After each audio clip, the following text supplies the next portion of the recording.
Welcome to News Today, a PodNu service. In the UK, P&O Ferries is the most popular ferry company. It has fired 800 British workers across its entire fleet after cancelling all of its trips on Thursday. It was a scandalous betrayal for P&O to hire cheap agency workers to run its ships, the union said. They called on the government to stop this. Operator, the Dubai-based DP World Group owns the company that runs the ferry service. Crew were told to return to port and wait for a major announcement, which could cause a lot of problems for both passengers and freight.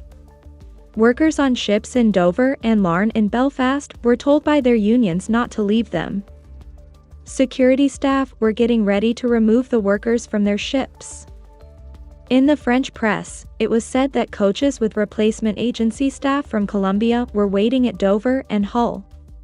The RMT said that guards with handcuffs were trying to get on ships to get rid of the crew so they could be replaced with cheaper workers.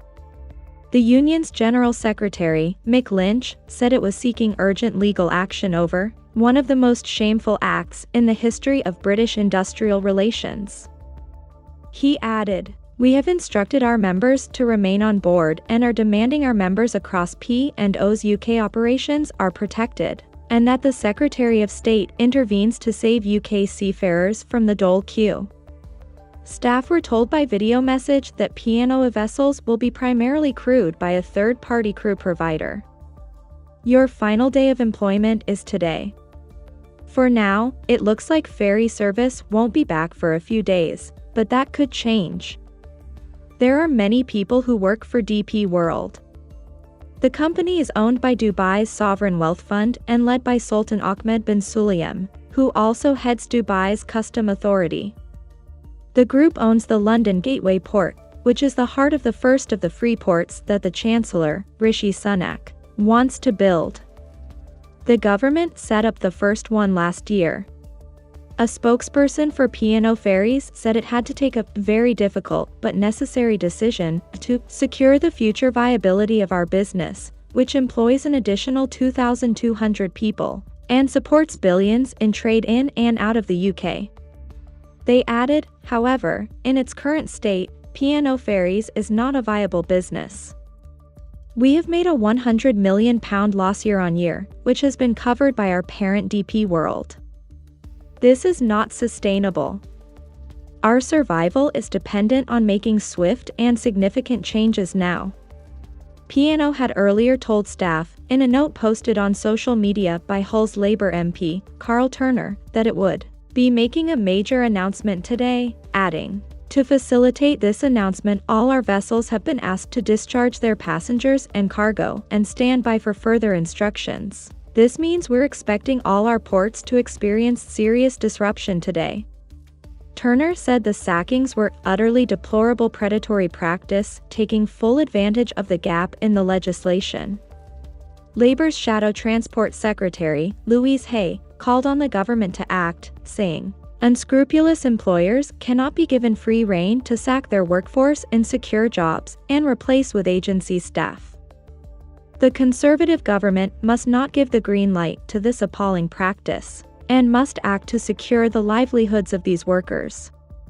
The Transport Select Committee chair, the Conservative Hugh Merriman, joined calls for government action, saying, "The government must do everything it can to ensure that this appalling employment transaction cannot be completed."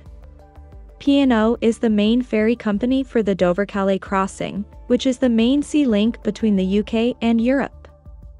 It also sails from Hull to Rotterdam, Liverpool to Dublin, and Cairnryan in Scotland to Larne in Northern Ireland. In order to keep British jobs, the unions asked for government assurances and help from them. The maritime union Nautilus International said the news was a betrayal of British workers. Its General Secretary, Mark Dickinson, said, "It is nothing short of scandalous, given that this Dubai-owned company received British taxpayers' money during the pandemic. There was no consultation and no notice given by P&O. Be assured, the full resources of Nautilus International stand ready to act in defense of our members. We have instructed our members to stay on board until further notice." The head of the European Seafarers Union ETF, Livia Spera, said it was astonishing that this can happen in major developed country like the UK. Nearly 4,000 people work for P&O Ferries. In May 2020, the company said it might have to cut 1,100 jobs because of the coronavirus. It was given £33 million in emergency funding by the government to make sure that freight kept going. A representative for P&O told The Independent that the company was not going to be liquidated at the time. The Transport Secretary, Grant Shapps, asked by Labour in the Commons, said he was concerned by the news. He told MPs he was working with the Kent Resilience Forum to manage disruption from the cross-channel closure, adding, "We will be taking steps later today, including ensuring officials are having urgent discussion with P&O about the situation, particularly concerning their workers." P&O apologized to customers on Twitter, saying, "Regretfully, P&O ferry services are unable to run for the next few hours. Our port teams will guide you and travel will be arranged via an alternative operator."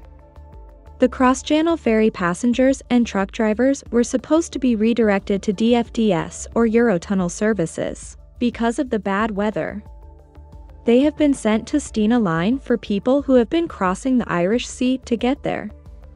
This morning, some customers were left behind. A driver in Calais due to return to the UK told the PA news agency he had been waiting for a ferry since 6 a.m., adding, "More than anything, I'm frustrated at the fact nobody from P&O was there to help and advise. I've never had such shoddy service from anybody." For £322 million, DP World bought P&O Ferries for a second time in 2019. It had sold the company earlier in the decade. People say that the business has been losing money, and that the rising cost of diesel has made things even more difficult for cross-channel traffic. DP World said that it had never taken a dividend from P&O Ferries, and that it had never done that.